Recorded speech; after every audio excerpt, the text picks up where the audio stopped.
Welcome to this explainer. I'm so incredibly stoked you're joining me today because we're about to unpack a truly wild story. We're traveling way back in time to the majestic city of ancient Baghdad. Now, at first glance, this might just look like an old folktale, something pulled straight out of the legendary Arabian Nights. But actually, scratch that. It's way more than that. What we're really going to do today is treat this story as a profoundly relevant psychological case study. Seriously. It's a story all about how fragile trust can be, the blinding, terrifying speed of human emotion, and the absolutely devastating cost of a single, unchecked assumption. Okay, let's dive right into this. Can a single piece of fruit destroy a whole family? I mean, it sounds totally absurd, right? Like, no way. How could something so incredibly simple, something as mundane as an apple, trigger an absolute, irreversible tragedy? Well, the fruit itself isn't the weapon here. The real weapon is what the human mind does when it's completely starved of facts, but just overflowing with raw emotion. Part 1. Quest for 3 apples. So our story kicks off in a really beautiful place of deep affection. We meet this wealthy merchant in Baghdad who just deeply, deeply loves his wife. This wasn't a fractured home at all. But then, completely out of nowhere, his wife falls seriously ill. Seeing the woman he loves in such terrible pain, our merchant gets absolutely desperate.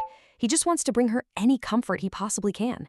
And she asks for one very specific thing, a rare apple. Now, he can't just pop down to the corner market for this. You see, apples definitely weren't native to the scorching heat of lower Mesopotamia.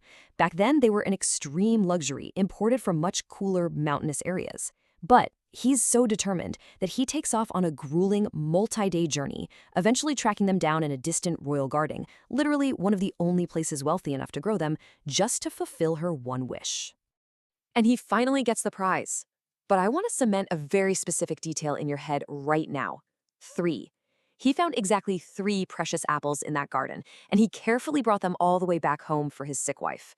I really need you to remember this exact math. 3 apples. Because this specific number, it's going to become the entire pivot point for the horrific nightmare that's about to unfold. Part 2. A deadly misunderstanding. Okay, the whole vibe of our story shifts dramatically right here. It's the very next day. The merchant is just taking a normal walk through the bustling local marketplace, and in the middle of the crowd, he spots a young slave. And you'll never guess what that slave is casually holding. Yep, one of those incredibly rare apples. The merchant just freezes. He walks up and demands to know where the slave got it.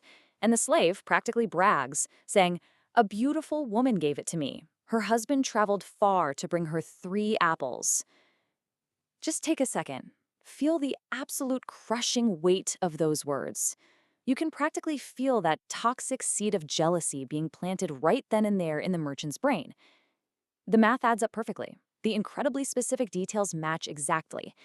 Part 3. The act of blind rage. In a fraction of a second, the merchant's heart just completely fills with this volatile, explosive mix of jealousy and anger. He fundamentally believes, without a shadow of a doubt, that the woman he traveled days to comfort has immediately betrayed him. He just abandons all logic and completely surrenders to his darkest emotions. And this brilliantly illustrates the terrifying, totally unchecked escalation of his mental state. Walk through this timeline with me. Day 2, morning, he encounters the slave. Seconds later, he hears the boast. Minutes later, he storms back into his house and sees with his own eyes that only 2 apples are left. And then, immediately, he acts in pure blind rage. There's no pause, no taking a deep breath. The pacing of his descent from this fiercely loving husband to a man consumed by fury takes literally minutes. He aggressively confronts her. But here's the ultimate tragedy. He completely refuses to listen to a single word of her explanation. In his head, his mind is totally made up. That missing apple is all the proof he needs, right?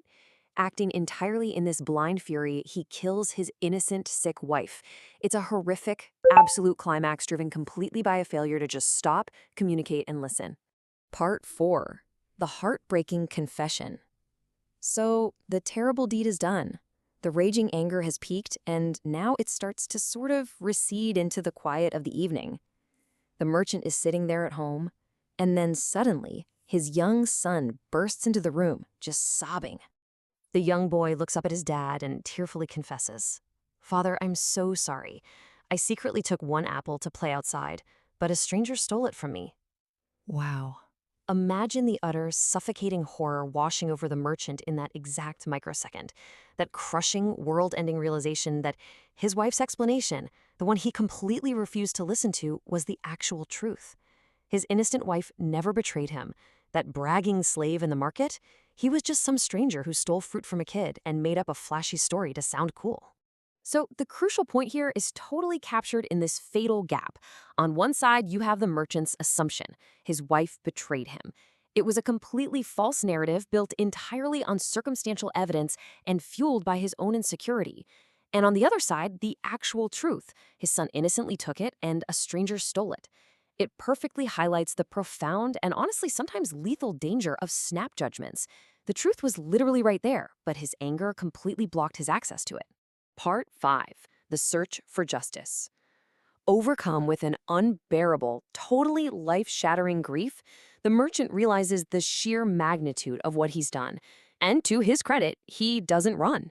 He goes straight to the ruler of the city, turns himself in, openly confesses to the whole terrible mistake, and says he's ready to accept absolutely any punishment.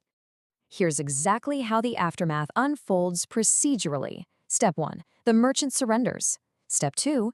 Rather than just executing him on the spot, the city's wise ruler orders a full, comprehensive investigation into the whole mess. And finally, Step 3. After a whole series of twists and unexpected discoveries within the city, the true thief, that slave from the market, is found, and justice is finally served. Part 6. The Timeless Moral. I really want us to slow down for a second and reflect on the ultimate fate of our merchant. He actually wasn't executed, but his punishment was arguably a million times worse. He spent the entire rest of his life living with the heavy, suffocating regret of this one terrible mistake, a mistake he made simply because he acted before knowing the whole truth. We can totally distill the wisdom of this ancient fable into a few clear, really actionable takeaways for our own modern lives. First off, never ever make decisions in anger.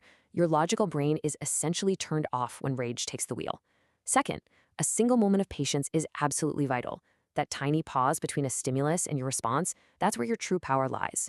And third, relentlessly seeking the truth, like actually stopping to listen to the other side, can and absolutely will prevent a lifetime of regret. As we wrap up this explainer, I want to leave you with a thought to really chew on. When was the last time you acted before knowing the whole truth? Whether it's firing off a frustrated email, a snappy comment to a partner, or even a major life decision, the cost of unregulated emotion is always so high.